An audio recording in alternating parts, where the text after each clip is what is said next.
Good morning, everybody. Can you hear me clearly? Welcome to our very first web chat of the year. It's so early in January, it almost feels like it's too early. But we're here today to hear from Dr. André Laas. He's going to talk about circularity with purpose and applications in land and water post-disturbance and rehabilitation. I'm just going to read you his bio quickly and give us an overview of what the web chat is going to entail, and then I'll hand over to him to introduce himself and take us through his presentation. You're welcome to drop questions in the Q&A box so long, but we'll only get to the questions and the discussion after he has finished his presentation. So André is an environmental systems thinker and a consulting scientist with over 20 years of experience in translating science into sustainable impact. His work sits at the intersection of sustainable technology, environmental health, and food security, with a growing focus on nature-based solutions and climate-aligned innovation. And so this chat is all about circularity with purpose. So it presents a practical evolution of the circular economy and reframing it as a tool for land and water rehabilitation rather than material recovery alone. So the talk highlights how intentional, purpose-driven circular systems that are grounded in science and nature-based design can restore ecological function and reduce long-term environmental risk and deliver resilient rehabilitation outcomes with meaningful social and environmental impact. André, thank you very much for joining us today, and I'll hand over to you to teach us something new today. Thank you very much. Thank you, Lynn, and thank you for the opportunity. It's a great privilege for me to present to this community. I'm going to have had problems in the past when I run the presentation and video concurrently. So this is me. This is what I look like. But for the presentation, I'm going to switch off the camera and I'll switch it back on for the discussion. Okay, so as I said, it's a great privilege for me to address this society and to engage with the communities whose work sit at the foundation of environmental recovery and sustainable development. As Helene said, my name is André Laas. I'm founder of Indagatus, which is a consultancy that sits at the intersection of land, water, energy, and food systems. And my goal is to help translate environmental challenges into practical, implementable solutions. We'll be talking a lot about circularity and closing loops today, and in some sense, this opportunity feels a bit like closing a loop in my career. I started out in water science and rehabilitation probably 20 years ago, but then I got an opportunity to follow a childhood dream to explore Africa and fight malaria. And while I continue my involvement in integrated vector management, the past 4 years saw me circling back to my roots, environmental science and rehabilitation. And I'm excited about this field today as I was ever. So what I'll be doing today is to share a part of my journey with one of my clients, SFG Technologies, whose story offers a compelling case study for how circular thinking and nature-based solutions can be applied in a real-world context. This includes remediation and rehabilitation, which you will see towards the later stage of the presentation. It will probably be much less technical than this audience is used to. And while I will be talking about a range of products and solutions, the only sale I'm hoping to make today is the thinking behind these developments and how the same thinking might be applied and be of value in the approach to rehabilitation.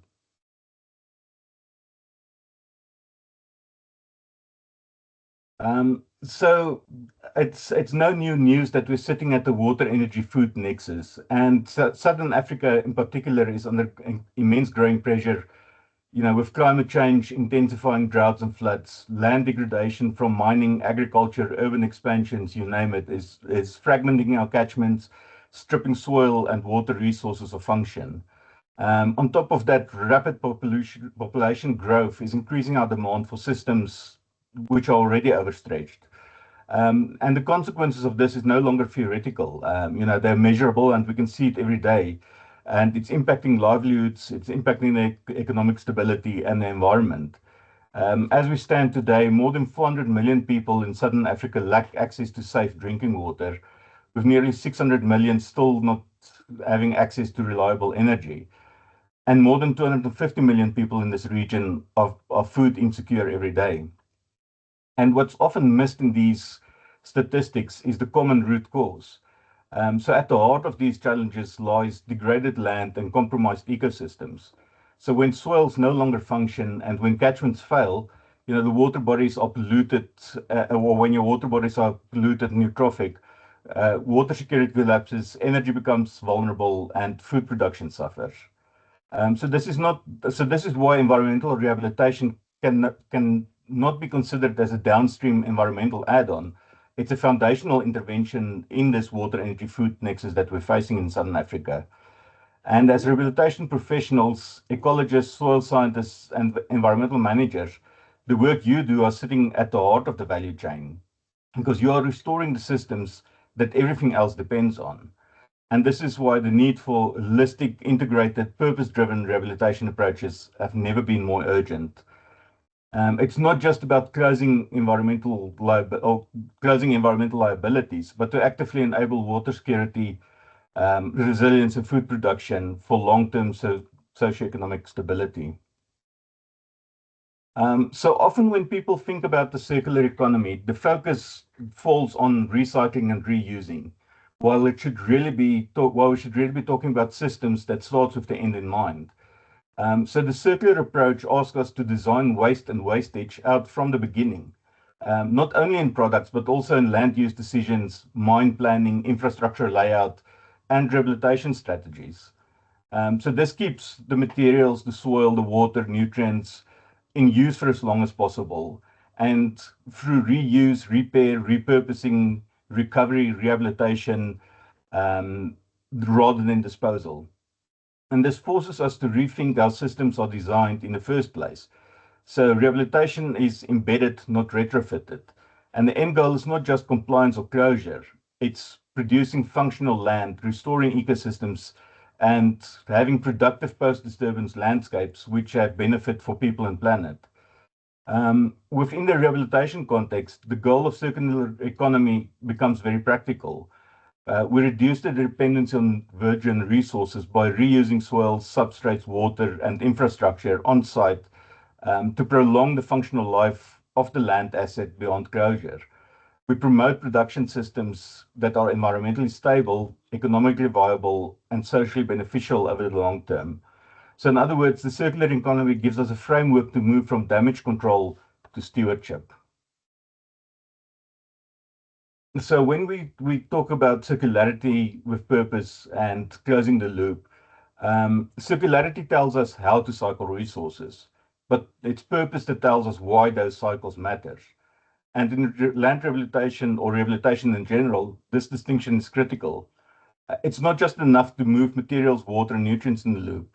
We need to ask how those loops can restore function, support communities, and create lasting economic value.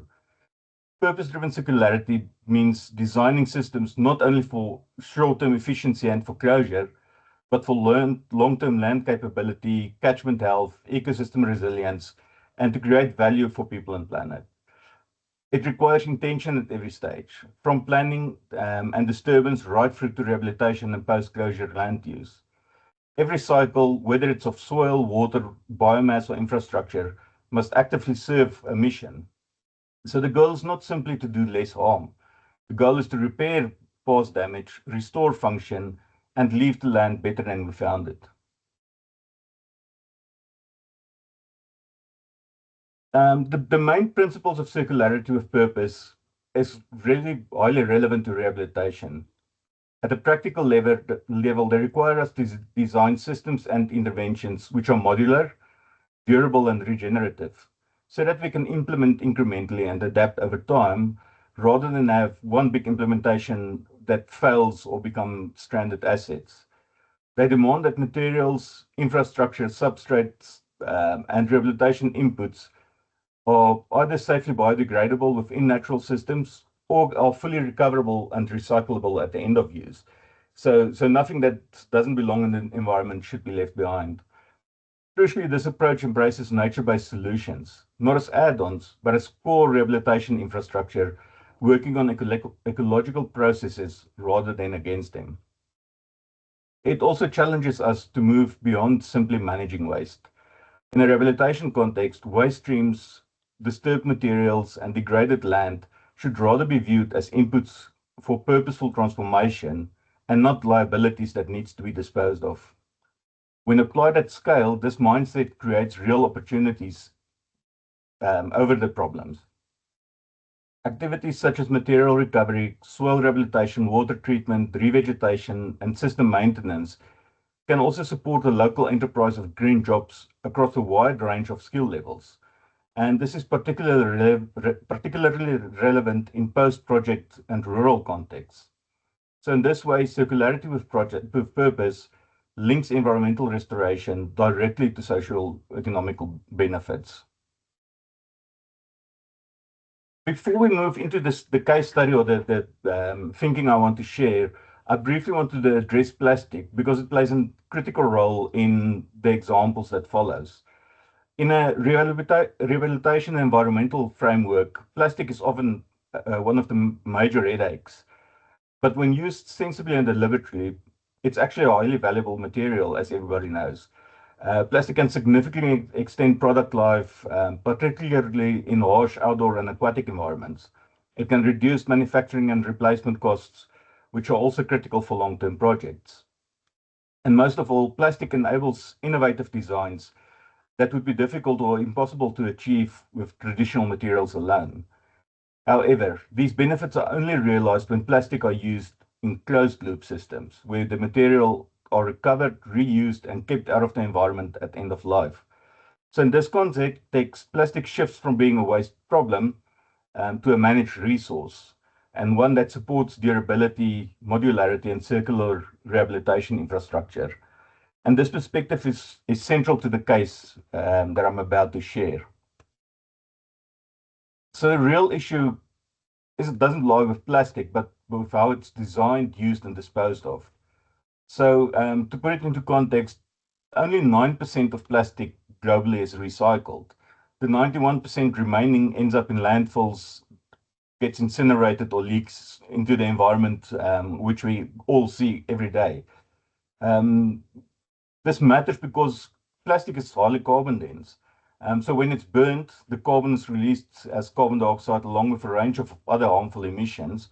When it's buried in soil or in landfills, we are not locking any carbon away in a stable or sensible form for the long term. We're simply deferring the problem to a later stage. And obviously, when plastic escapes into the environment, it creates a lot of practical challenges. Not only is it unsightly, it blocks drains, it damages infrastructure, it harms wildlife and livestock. And it also increases the management and rehabilitation costs. But plastic is not the villain in the story. There's poor design, poor system design, short-term use, single use, and those sort of things, and unmanaged disposal are at the heart of this problem. So before I start with the case study in terms of the circularity with purpose thinking, I just want to start with a full disclosure, and that is that I'm a brand ambassador for for SFG Technologies, who I'm about to reference.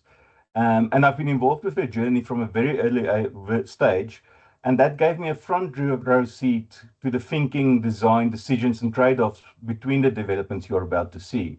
And I'm very happy to have been part of some of these designs and thinking. So what follows over the next couple of slides is not a pitch, it's a thinking exercise. And the value of this case study lies in the principles that guides the development from material choice to system design right through to the end of life considerations. So what we'll be showing is a practical example of how materials that used to be waste from the sites where we were working can be deliberately transformed into infrastructure that has a long-term purpose and value. In a rehabilitation context, many of the challenges we face are framed as liabilities. And this case study explores what happens when we deliberately change that framing of a liability and to ask how some of these burdens can become assets when when it's approached with the right intent and systems thinking. As we go through the examples, I would encourage you to focus less on the specific applications. Sorry for that. Focus less on the specific applications and focus on the thinking behind it. And also to focus on the specific questions that was asked during the development of these products. So why design it in this specific way? How does it perform over time, and how long will it perform? And most critically, what happens at the end of life? So we'll consider how these principles and questions can be employed then within the field of rehabilitation and restoration practice. So to start off, let's quickly talk about the origins of SFG technologies. So the founder, Andrew Pott, had a dream of using square foot gardening principles to promote decentralized food production, particularly at schools in areas where access to nutritious foods are limited, or where there's challenges. So he started a non-profit organization that set out to change the world one food garden at a time. And his end goal was transferring knowledge and skills to ensure self-sufficiency and sustainability at each site where these are implemented. And the greatest challenge he encountered was not technology driven. It emerged from very practical challenges encountered when dealing with school food gardens. So initially, he started with raised wooden beds, but this integrated over a couple of seasons. Maintenance during the school holidays was inconsistent or absent, which led to failure. And as a non-profit, long-term funding and operational continuity were constant constraints. And despite best intentions, it was really difficult to bring these projects to become self-sufficient and sustainable. And these are all challenges that would be familiar to everybody involved in rehabilitation. So SFG technologies evolved from there as a grassroots response to the systemic problems observed in urban and township environments. In these environments, food systems, and it's actually not only here, it's all over. Food systems have very high carbon and water footprints. There's a massive lack of distributed, resilient food production close to where people live. Everything is driven in from far away, and then these days delivered the last kilometer or two. And there's increasing levels of plastic litter and degradation of land and water systems, which are all massive concerns. So rather than treating these separately, the question became how they could be addressed through a single integrated design approach that makes use of some of these problems framed in a different approach. And the results with SFG technologies was the development of the SFG Wick Box, which is basically a flat packable self-watering growing system that's designed for durability and scalability, but most importantly, manufactured from 70% recycled plastic. And while we can't just use any plastic for this type of product, it's usually the plastic from margarine tubs and yogurt tubs, those sort of things. It's a good example of where plastic can be removed from the same environment where we wanted to grow the food gardens and be reused in a purposeful way. Um, and then, speaking about durability and these sort of things, all these materials are UV treated. So we achieve a functional lifespan of 10 to 20 years at least. And importantly, it remains fully recyclable at the end of this life cycle. And then by incorporating passive wicking from a reservoir below, it makes it more water efficient, climate smart, and reduce the maintenance and attention needs. So these boxes can actually a lot of times survive the period of in the shorter holidays. Your whole food garden doesn't go to waste every holiday. But what's important here is not the solution, but the design and the deliberate responses to the durability, maintenance, and resource efficiency needs. And these are principles that directly into rehabilitation practice. So the Wick box is basically a good example of how old thinking combined with modern materials and intent can produce a highly relevant solution. So conceptually, the SFG wig box draws its inspiration from Chinampas, which is floating gardens that was developed by the Aztecs. So, this is a very old thinking and old solution that's been designed to manage water efficiently, support productivity, and remain function over long periods of time.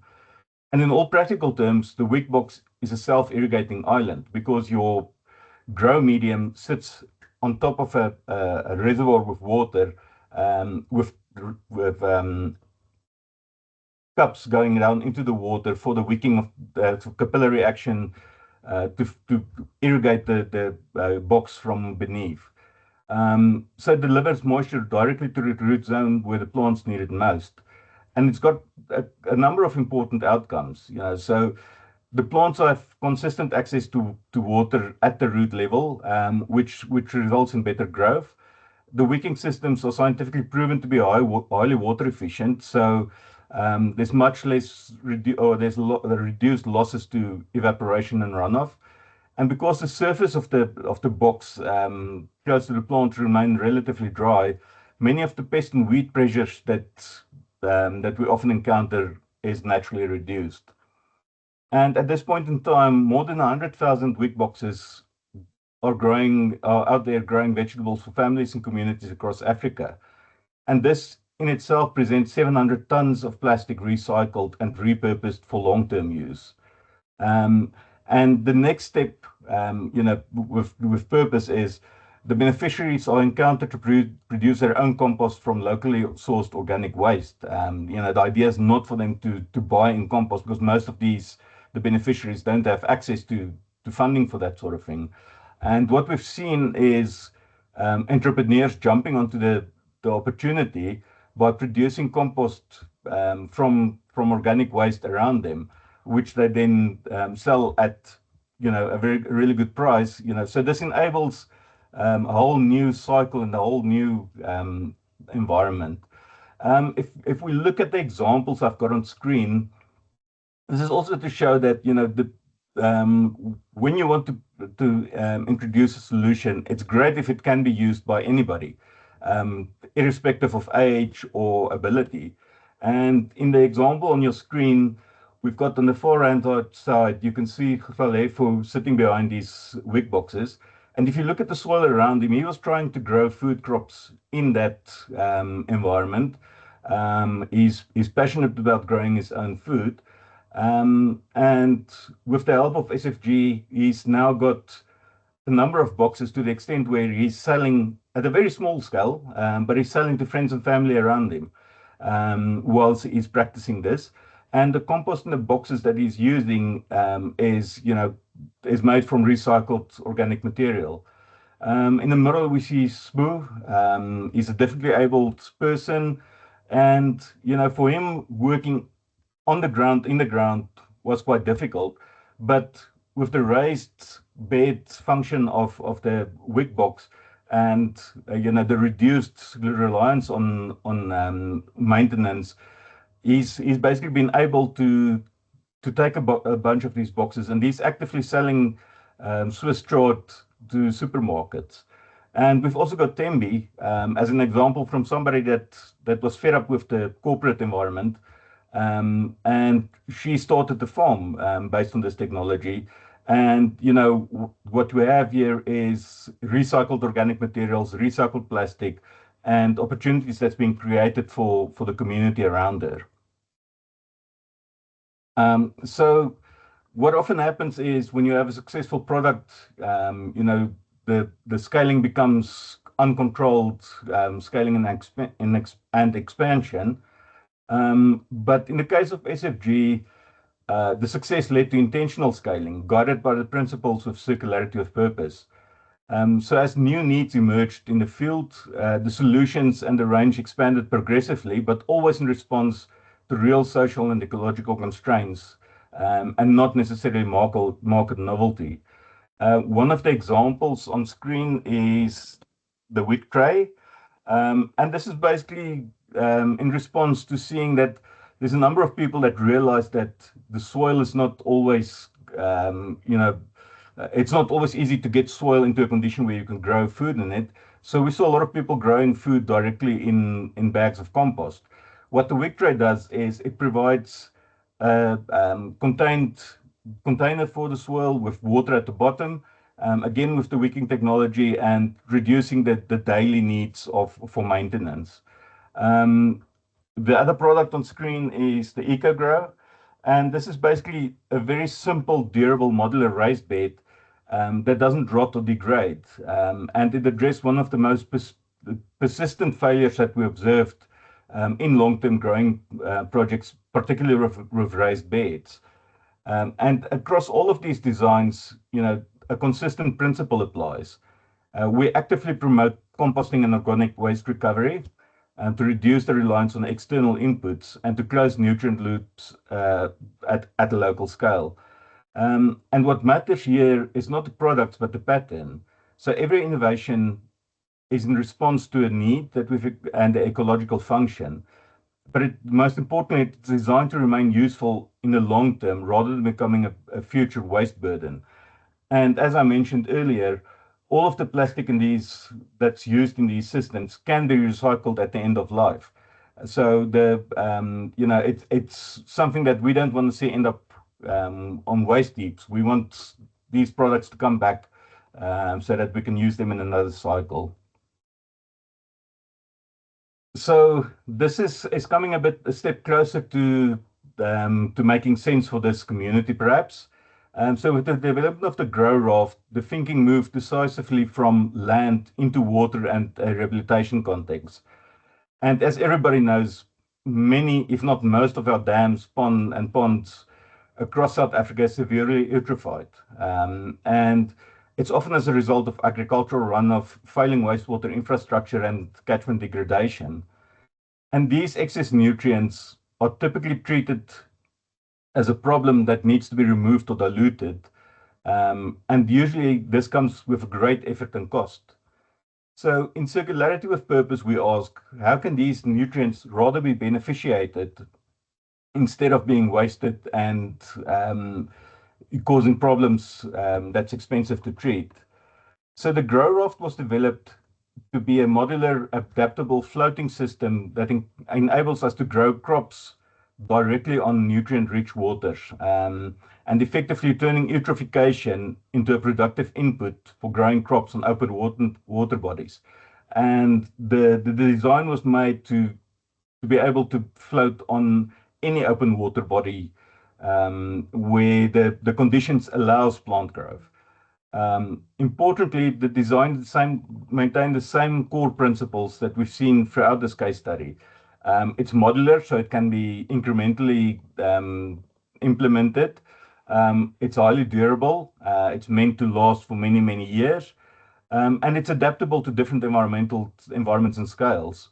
And in one application, the grow raft can replace the conventional polystyrene sheets used in deep water culture systems. And these polystyrene sheets are usually short-lived, fragile, and then become an environmental problem. Um, and cost is a factor when we speak about this. But what we should be thinking about is the cost of not changing our ways and not changing how we address specific problems. But by using a durable, recyclable material with modular architecture, the grow raft unlocks new potential not only for food production, but for water quality improvement, nutrient recovery, and the rehabilitation of degraded water bodies. And this is a clear example of how a rehabilitation burden in the face of excess nutrients can be reframed as a resource when we approach it with the right intent and a systems design. One of the lessons, and coming back to constantly having to think and to think about how we approach things. So one of our key learnings was that when working with eutrophied water bodies is that nutrient rich doesn't mean nutritionally balanced. And a lot of the water contains a lot of excess nitrogen and phosphorus, but it lacks a lot of other essential elements that's required for healthy plant growth. And to grow crops with only nitrogen and phosphorus doesn't yield us the nutritionally dense food types or crops that we had in mind. And the solution of simply dosing the open water bodies with the missing nutrients and elements to correct imbalances would only exacerbate the original problem. And this is neither environmentally responsible nor acceptable in a circularity with purpose context. And this led to the development of the dual root zone grow cup. Um, and this concept basically acknowledges the ecological reality that we were facing.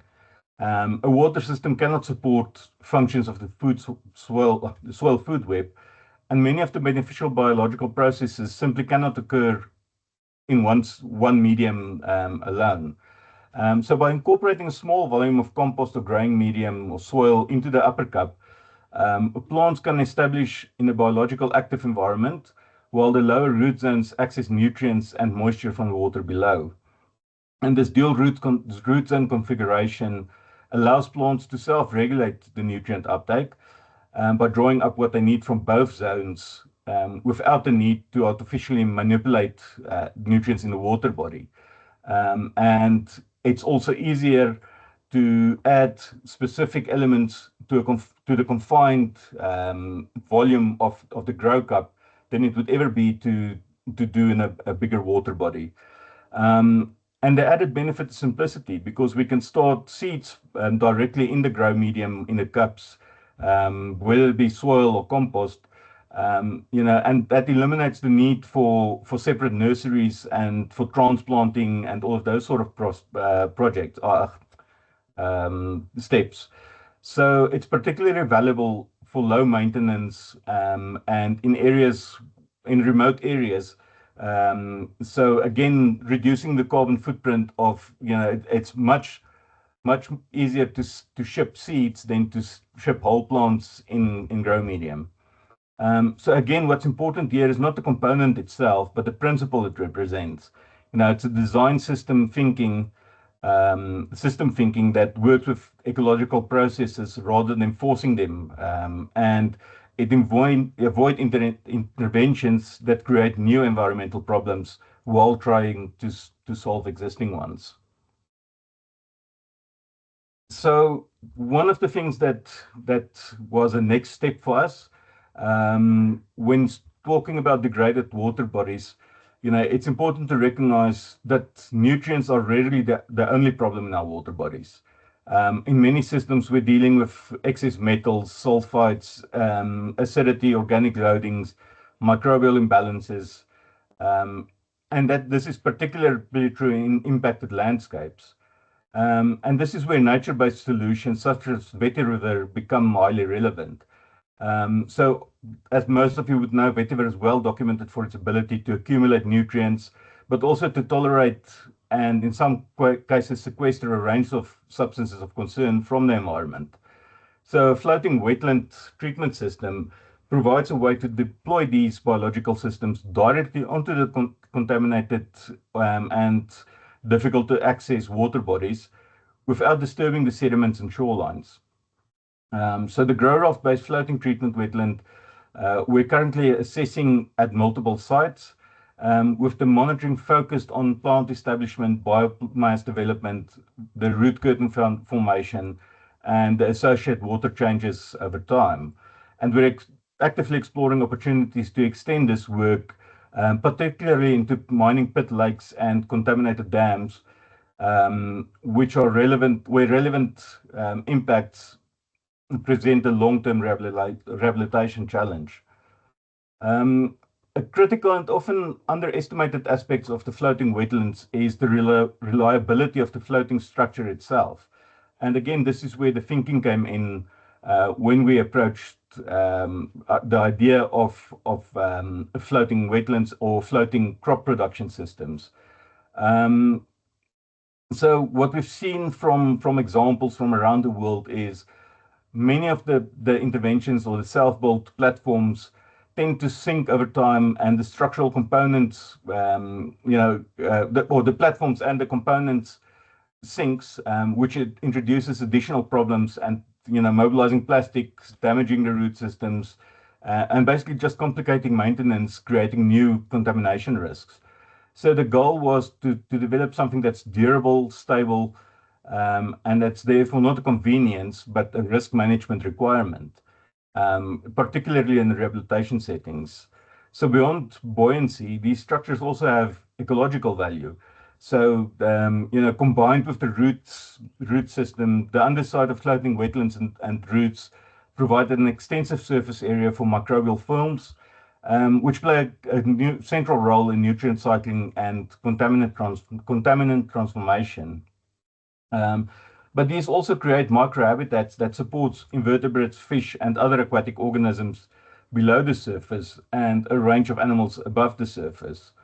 And it contributes to serving as a living rehabilitation infrastructure that integrates physical stability, biological process, and long-term ecosystem recovery. So what this shows us is how applying materials in a circular way, and combining it with ecological processes and rehabilitation objectives, we can combine problematic systems into a functional system. So what you see on your screen basically is our floating treatment wetland that, so the example on screen is installed at a estate in Midrand.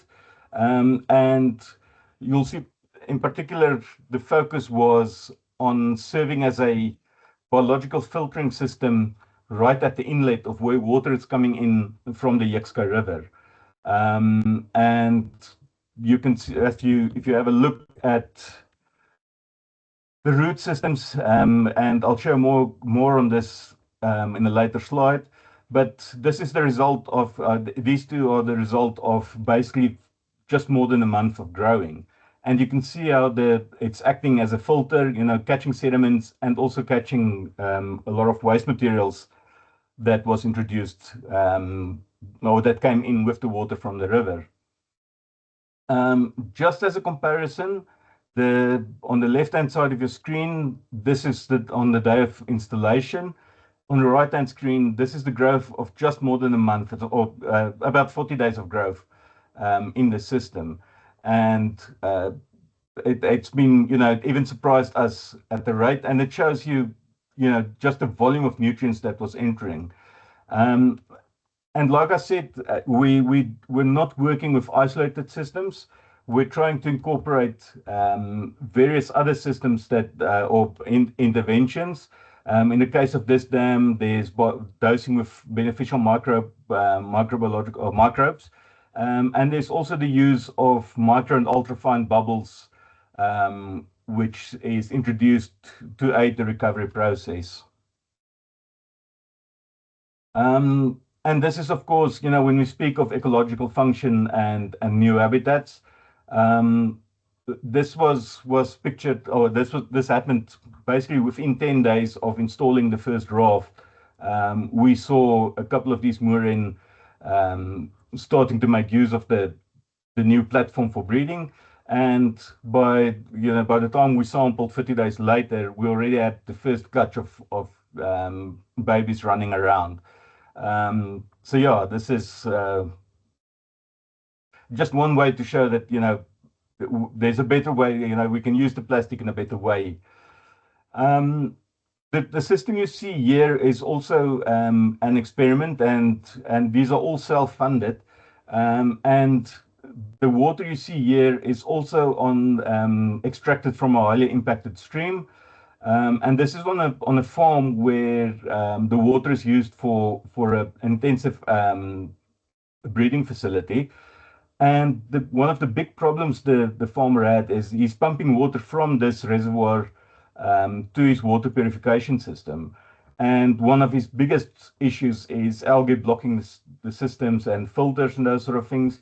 And in this instance, we started with a very light installation, although it represents more than 4,000 vetiver plants being installed. If you compare it to the overall size of the system, it seems light. And the thinking behind it is, again, how can we, starting small and incrementally scaling until we get to the point and, to learn the lessons that we need to learn to better predict the needs and the size of the interventions.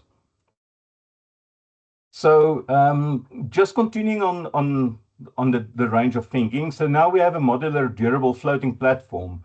And the obvious question that arose was, what else are there that we can responsibly float and that will add value? And one of the most compelling answers we found was floating solar. And this presents a clear opportunity for the dual use of the infrastructure, particularly on rehabilitated or degraded water bodies. And we were thinking of the likes of pit lakes and dams, settlement ponds, you know, all sorts of water bodies that usually have very limited alternative use. Um, and from an energy perspective, you know, floating solar offers, or floating solar panels over water has got several advantages, you know, such as improved functioning because of the evaporative cooling. But also by installing the floating solar, you know, we can reduce evaporation in water bodies, which is increasingly important in water scarce regions. And by limiting light penetration, you know, we've seen a retarding of algal growth in eutrophied systems. So important for this audience, you know, the floated solar represents a non-invasive manner for introducing solar without earthworks, without disturbing the shoreline, without mobilizing sediments, which makes it compatible with rehabilitation and closure objectives. And again, the floating solar is not a new concept. It's implemented across many parts of the world already, but the way it's implemented matters. And with many existing systems, for floating solar relies on importing plastic pontoons filled with air, which carries a significant embedded carbon footprint. Because you can only imagine how many of these rafts you can fit in a container, and you're basically shipping air from one country to the next, or well, air and plastic. Um, so by contrast, a modular system like this that's manufactured local and using local recycled materials, which are also designed for longevity, you know, it allows floating solar to be integrated into these projects in a way that aligns with circularity. Um, and the message here is not on solar generation, you know, it's on the value of integrated multifunctional infrastructure, where energy production, water conservation, and rehabilitation outcomes can be delivered through a well-designed system. This brings me to the concept of, you know, to partnerships. And none of these approaches that I've been showing would be effective in isolation. And none of these solutions are going to make a difference in isolation. So meaningful rehabilitation outcomes obviously requires partnerships that's built around the shared purpose and not just shared projects. And the practical example is our collaboration with Erosion Works, who have extensive experience with the use of vetiver to stabilize soils, control erosion, and regenerate degraded land systems. So by combining the expertise with modular systems, we're piloting many of these floating systems in different areas. Um, and, you know, it extends to land-based rehabilitation principles, or it extends, you know, well-known land-based rehabilitation principles into contaminated water bodies. And as I've said, you know, floating wetlands and these sort of things are nothing new. But we're trying to come with a new approach by using waste material to build these systems. And this kind of collaboration allows us to connect the processes in remediation. Um, and it allows, you know, the reliance on multi-stakeholder engagement. So the industry, rehabilitation practitioners, communities, and regulators all play a critical role in this. And when the actors collaborate towards a common objective, you know, shared value is created, environmental recovery is accelerated, and local capacity is built, you know, which contributes to long-term stewardship, which then becomes possible. So when partnerships are around a strong purpose, rehabilitation becomes a platform for regeneration rather than being a compliance exercise. So just one slide on inclusive development. And if we look at circularity with purpose, it places both people and planet at the center of project outcomes.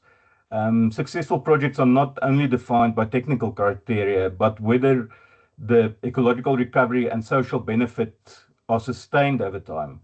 And inclusive development means deliberately prioritizing the people and the ecosystems as part of the project design, not as secondary considerations.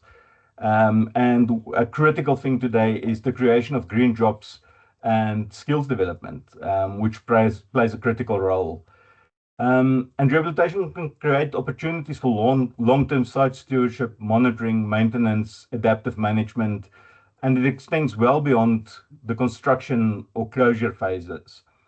Um, and accessibility is important, So as I've mentioned earlier with those boxes, technologies that's understandable and maintainable and locally appropriate enables communities to meaningfully participate in the rehabilitation outcomes rather than being passive recipients. And we've seen, especially early on with the school projects, a passive participant or recipient doesn't really get hands-on.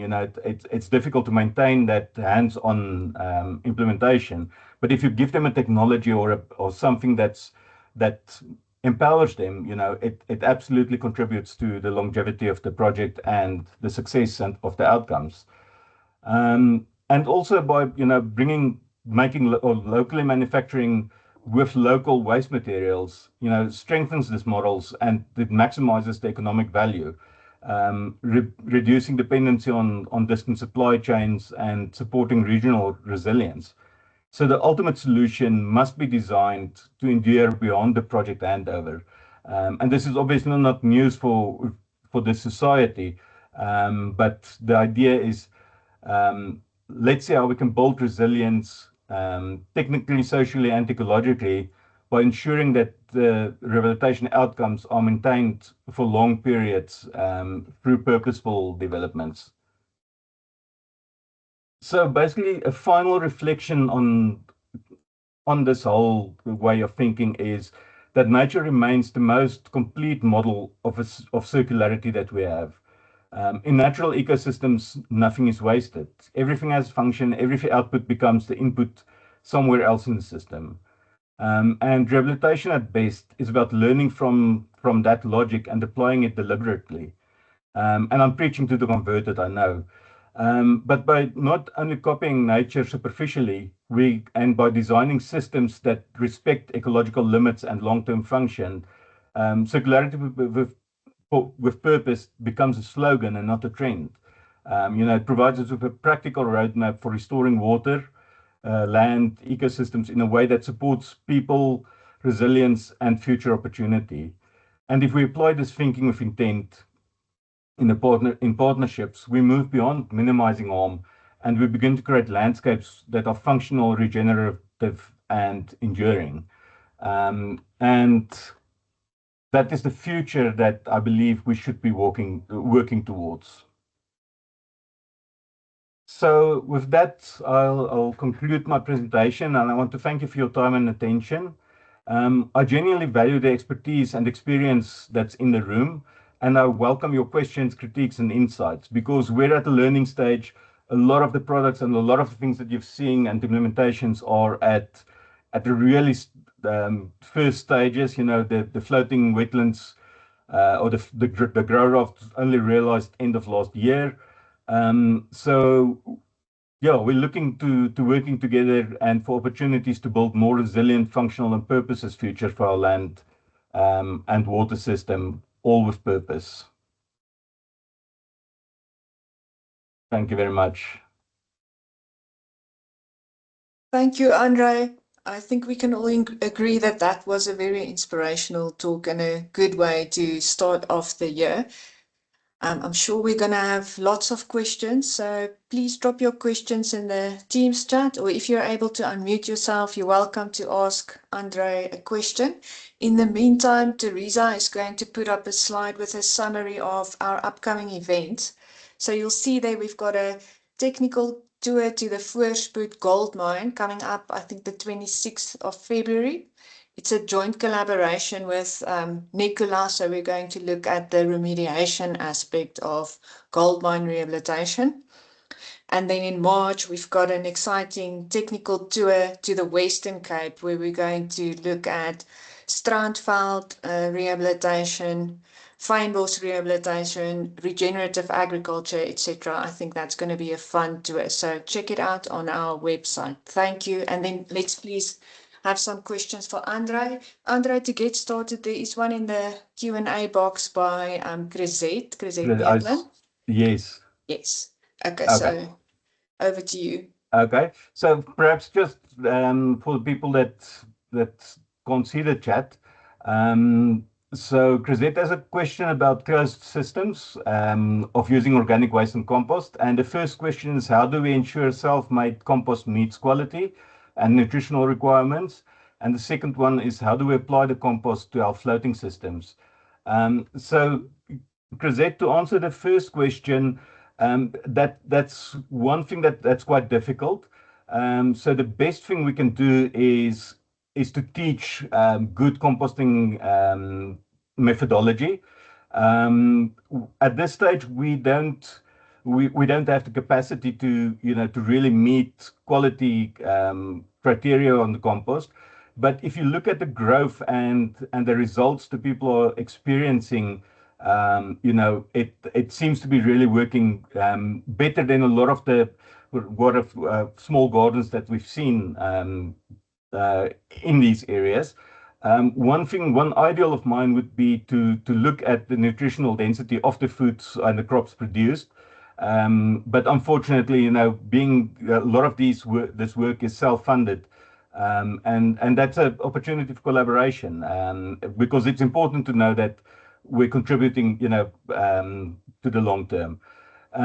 Applying the compost to our floating systems.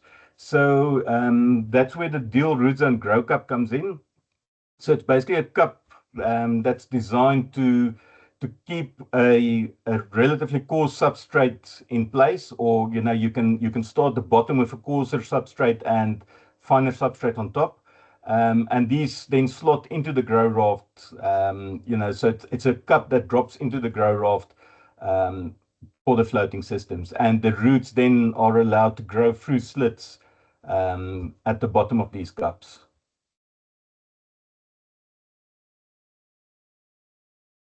I see there's a question from Gwen. Yeah, thanks, Andre. Thank you a lot. I just want to ask, the vetiver grass is known to have up to 3-meter root systems. Yeah.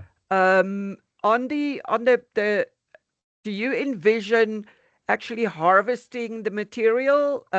How do you actually manage the vetiver grass root system not to clog the rest of or grow so deep and then, go into the substrate of the water body? Of the water body.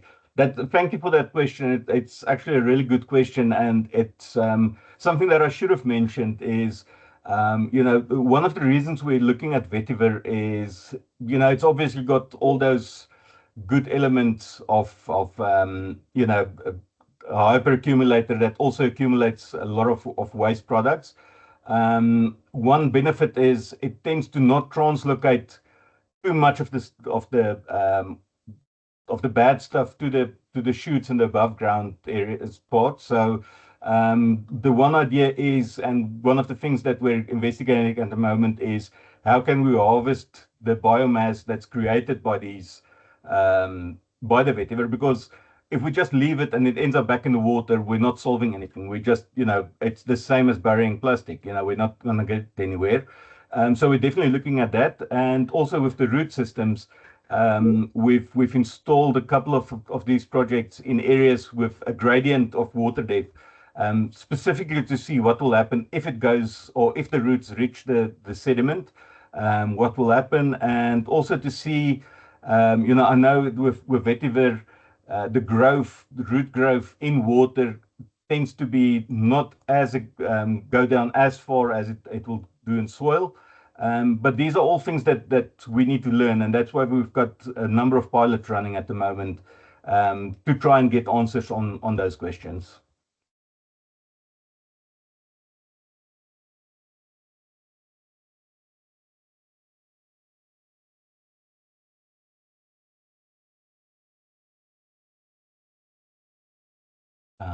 I see there's more hands up. I think Kasago was next.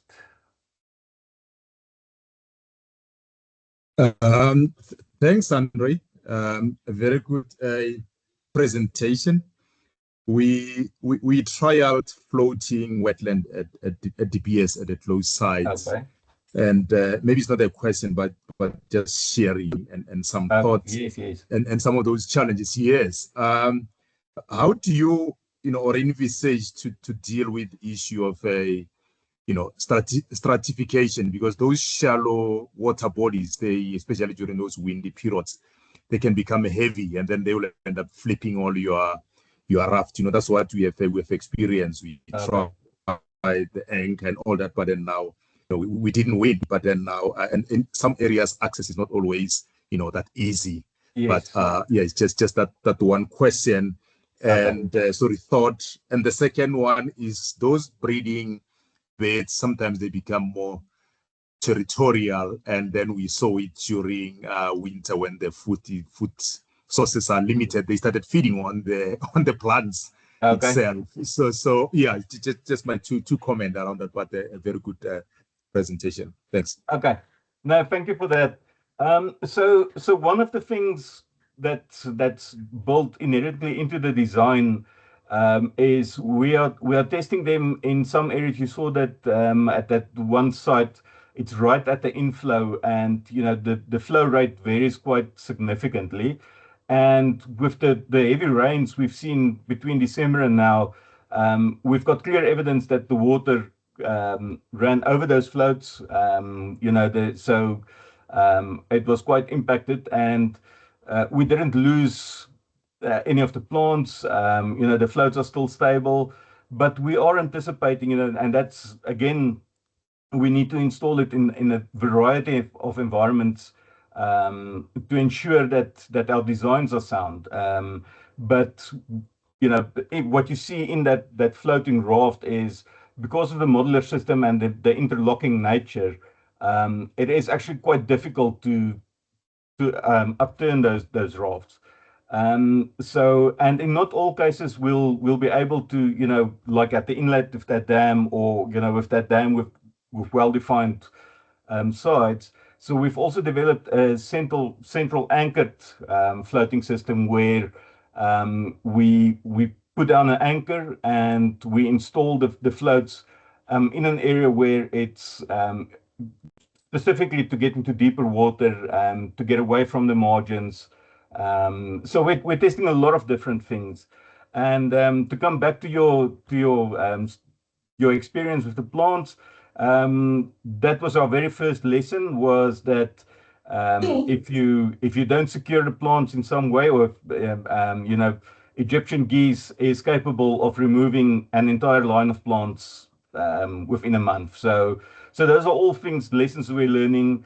And with the dual root and grow cup, we found that that bit of soil and the weight associated with that does make it a bit more difficult for the birds and so on to remove the plants. But it contributes also to the long-term thinking and the maintenance that we'll have to do. So we're learning at a massive rate at this moment. Next up is Marlene Boerman. Yeah, just a question around, and I'm from Sibanye Stillwater, and we're currently busy with biodiversity strategy in the PGM operations. And we're also looking into conservation on the Magalies biosphere. So at the end of the day, I think we all know about the issue around the Hartbeespoort Dam, Yeah. like the Hyacinth and all these things. Is there any future plans to do something like exactly like this for the Hartebees going forward? Because we all know that we had several studies been done where we introduced some predators on the Harties Dam and so forth. So will that also be something like that, that we can actually experience for the Harties going forward? I'm just curious, Andre, Yes. and I Yeah. thought I'm gonna phone you after this, Okay. so we can we can have a proper talk around this, because that's one of our Absolutely. things where we actually, even from a sustainability point of view, that we Yes. need to look into the Magalies biosphere, where we do need to solve the problem on the Harties Dam. So I just want Yes. to know, is there actually any projects around Harties going forward? Okay.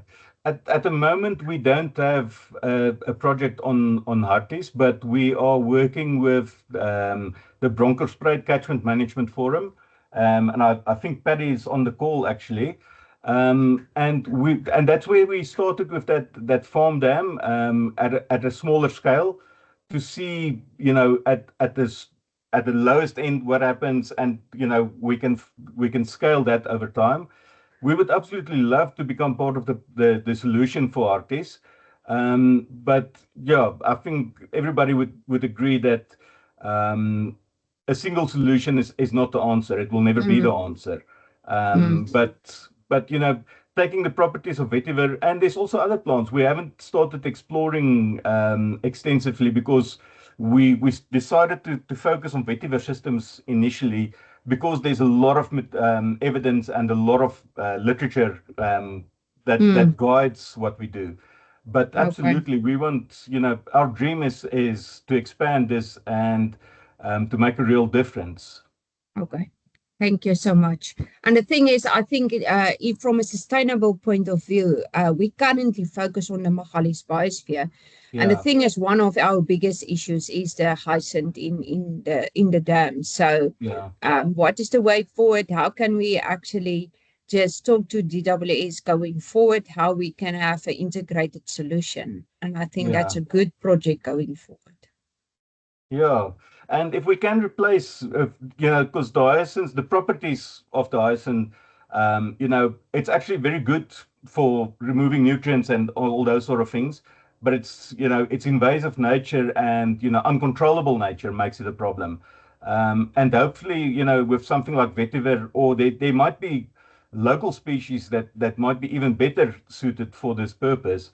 You know, perhaps we can outcompete with the hyacinths, although I think that's a whole new discussion on its own. You know, considering the waste influx. But yes, if we can compete with the hyacinths in collaboration with the insects that they've got going, with the removal, with reduced nutrient loads, I think, you know, we'll be getting closer to a solution than we are now.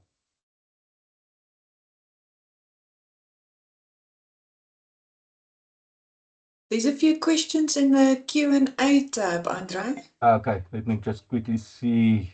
I think start at the bottom and then go up. That might be a good strategy. Um, so from Ludi, is it possible to utilize these floating gardens for erosion mitigation and control? Um, I think specifically for erosion control, it would be better to use the vetiver or similar type of plants for the erosion control on the soil side.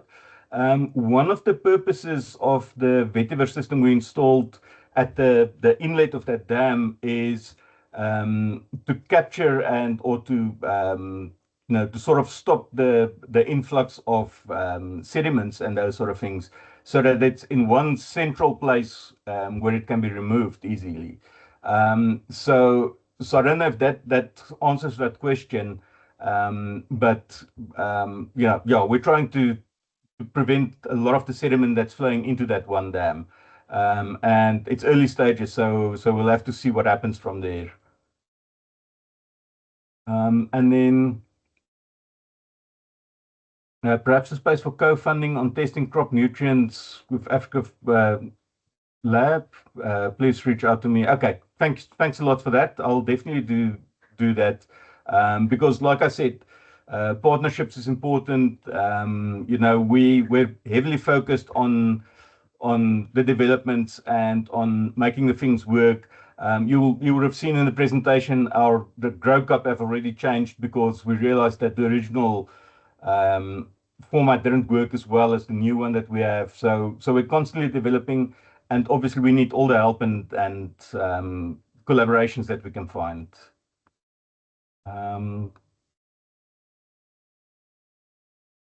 Okay, so wick boxes, etc., may need mesh covers for an area with baboons and monkeys. So yes, that's also a very practical situation. I lived for a very long time in Durban, and as an avid food gardener, I know the pain very well. What we did there was we built simple structures with gum poles and mesh to cover, because at that stage I was also growing in containers because you can control the mixture that you put in there, and add nutrients and so on to a much smaller confined area. So definitely it is possible. We looked at domes that covers the wick box, but I think that's also another or conversation that we're welcome to take off beyond this this network. Please let me know if I miss anything.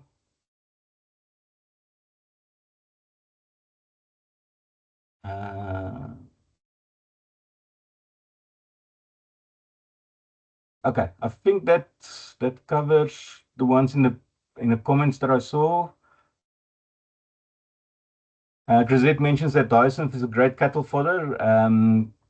Alien species are being pelletized for concentrate feeds by other companies. So yeah, I think that's a brilliant idea. And that's all part of the solution and circularity with purpose. The hyacinths are there because of or in response to nutrient loads and upstream issues. If we can, and it's the same with the idea we had with the eutrophication, monetizing it or beneficiating it. So the more we can beneficiate it, the better. I think, and I don't know if this is the platform for it, but a lot of the issues are also around political will. And so one of our ideas was by getting more people involved in decentralized composting, food growing, all these sort of things.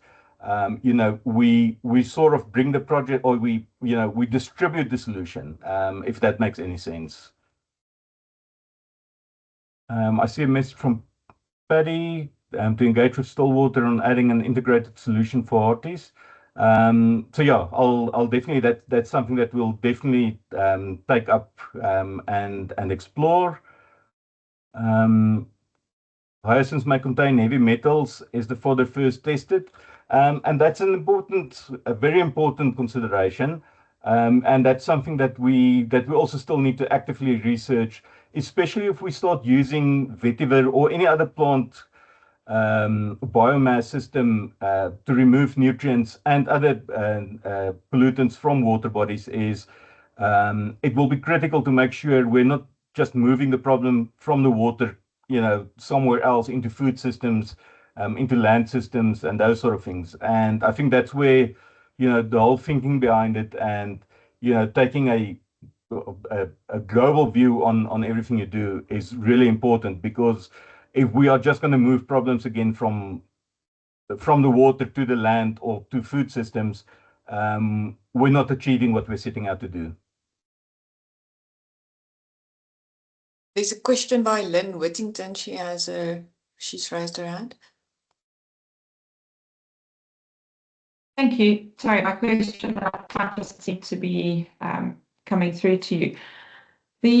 With regards to the floating solar platforms, has there been any consideration given to the effect that the shading of the surface of water will have on the aquatic ecosystem? Is there some sort of a threshold that you're aware of? I'm imagining it will change per water body, but is that being considered? Yeah. So that's one of the things that's also, like I said, it's very early days for us, and it is a definite concern because one of the benefits we see is that the solar panels and the shading will reduce the algal growth. But on the flip side, especially in natural systems, we need to make sure that we're not causing more harm than good. That the whole idea is not to, is to do more good and cause less harm. Some of the applications we're looking at is in highly impacted water bodies and artificial water bodies, man-made water bodies, and in these bodies, the impact on the ecology might be less relevant, especially if you can improve the water to be used or dispatched somewhere else into a more natural system. So a lot of the work we're hoping to do is to improve the water quality that's released into the system. And one example is where we've just launched, we will launch a project when the rain gives us a chance, but in the Loskop Irrigation Board area, we are looking at the canal endpoints. So what happens there is after the water from the irrigation system has gone through a lot of the systems, they need to put some of the water back into the streams and the natural water courses along the way. And one of the fears is that if you introduce all that runoff from the farms, on top of what's already in the water. So it's no secret that we've got a lot of organic waste going into our water bodies already. So the idea there is to capture a lot of those nutrients before it's released into those systems. So yes, our goal is always to do more good rather than to do less harm. And in natural systems, we'll obviously, have more consideration for these sort of things. One thing I can add to that is what we've seen at this man-made dam that's getting water from the Yukskei is that we actually have a very small footprint compared to the size of the overall water body, but we can already see biological functions returning and results on a very small scale. And that's why I didn't show any figures or any results or anything of the sort. It's just too early to claim anything. But we're actively cognizant of the fact that even while trying to do good, we might be doing harm, and we need to manage that upfront.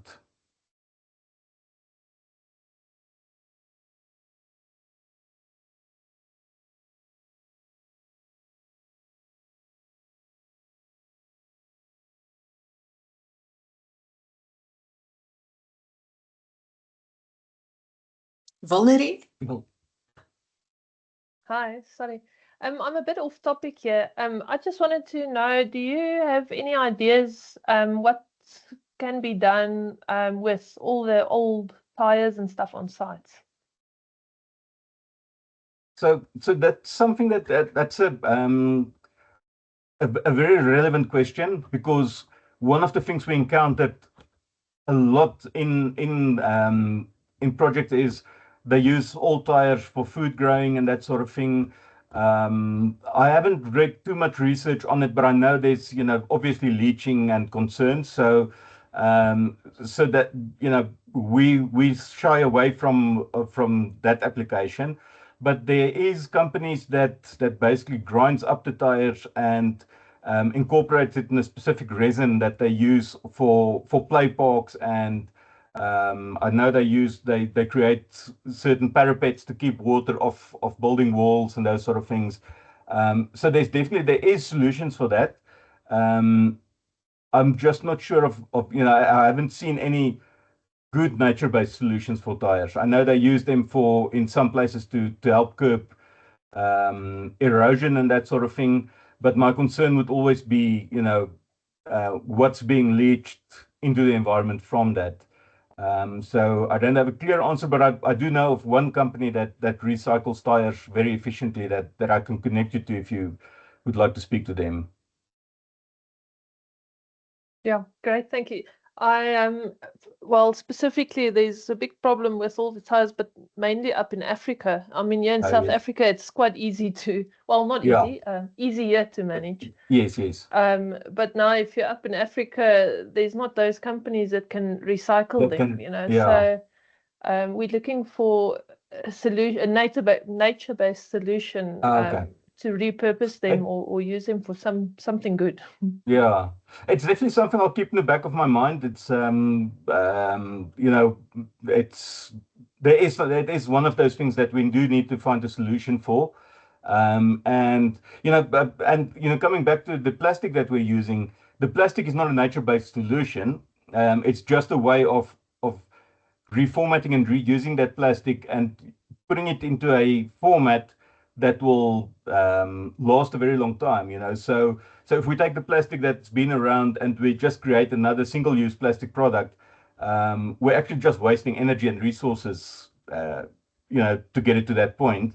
But if we turn it into something with a safe long-term application and value within a nature-based solution, I think that might be a solution for the tires, and it's something I'll definitely think about a bit. Thank you.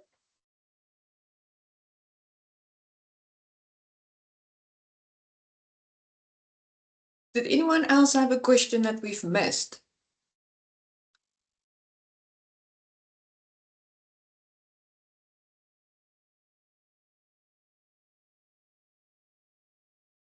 All quiet. Sounds like we might be done, huh?